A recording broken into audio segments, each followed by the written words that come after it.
ഇന്ന് തന്നെ ഡൗൺലോഡ് ചെയ്യൂ. കാണൂ നിങ്ങളുടെ ഫേവറേറ്റ് ഷോസ്. അർജുന്റെ കാര്യത്തിൽ കാര്യങ്ങൾ നിശ്ചയിക്കുന്നത് ഈശ്വരനല്ല, അവന്റെ അമ്മയായ ഞാനാ.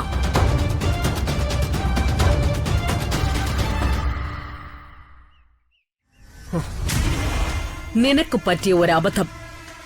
ഇതിനെ നീ അങ്ങനെ കണ്ടാ മതി. എന്നിട്ട് നീ ഇവളെ പറഞ്ഞുവിട്. വിവാഹശേഷം എത്ര ദിവസം കഴിഞ്ഞാണോ ഡിവോഴ്സ് കിട്ടുന്നത്, ആ ദിവസം നിനക്ക് ഈ അമ്മ ഡിവോഴ്സ് വാങ്ങിത്തരാം.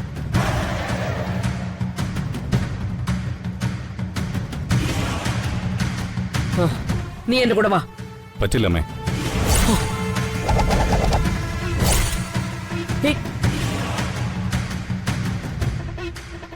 ഐശ്വര്യോടൊപ്പം ഞാൻ ജീവിക്കും. അമ്മ എന്നോട് ക്ഷമിക്കണം.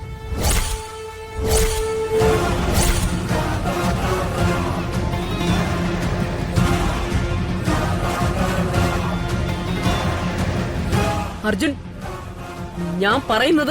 രമേ, ഇവന് പറയാനുള്ളതൊക്കെ പറഞ്ഞു കഴിഞ്ഞില്ലേ? ഇനിയും നീ എന്തിനാ അവനെ നിർബന്ധിക്കുന്നേ? നിയമപ്രകാരവും ആത്മബന്ധം കൊണ്ടും ഐശ്വര്യ ഇപ്പോ അർജുന്റെ ഭാര്യ. നിന്റെ വാശിയും ദേഷ്യവും കാരണം അതങ്ങനെ അല്ലാതാവില്ല.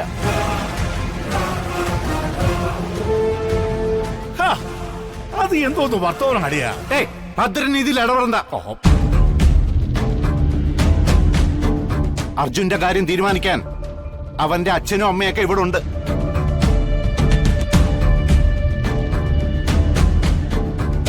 രമേ, കാര്യങ്ങൾ ഇത്രയൊക്കെ ആയ സ്ഥിതിക്ക് ഇനി ഇവർ രണ്ടുപേരും ഈ വീട്ടിൽ തന്നെയാണ് ഉണ്ടാവേണ്ടത്. അതിൽ തടസ്സം നിൽക്കാതെ നീ മാറ്.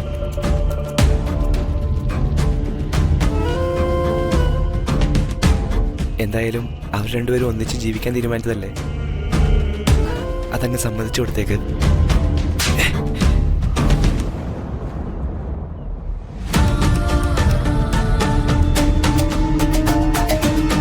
നീ മിണ്ടരുത്. നീയൊക്കെ എല്ലാം ചേർന്ന് ഈ രമാദേവിയെ തോൽപ്പിക്കാൻ നോക്കാണോ?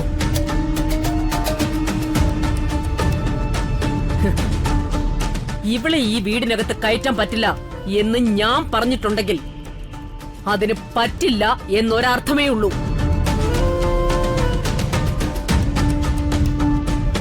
രമ ഇത്രയും എതിരായി നിൽക്കുന്ന സ്ഥിതിക്ക് ഞാൻ എന്റെ അഭിപ്രായം പറയാം. എന്തായാലും അർജുനെ ഐശ്വര്യയും രമ വീട്ടിൽ കയറ്റാൻ പോകുന്നില്ല. അതുകൊണ്ട് നിങ്ങള് രണ്ടുപേരും എന്റെ ഒപ്പം പോരെ.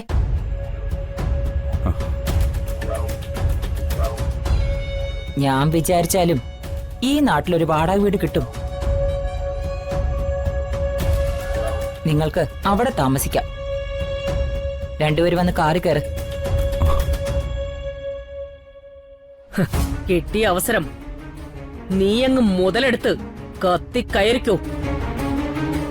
നിന്റെ മുൻപിൽ തോറ്റു തന്നുകൊണ്ട് തന്നെ ഞാൻ പറയാ, ഇവളെ ഞാൻ ഈ പടിക്കകത്ത് കയറ്റില്ല.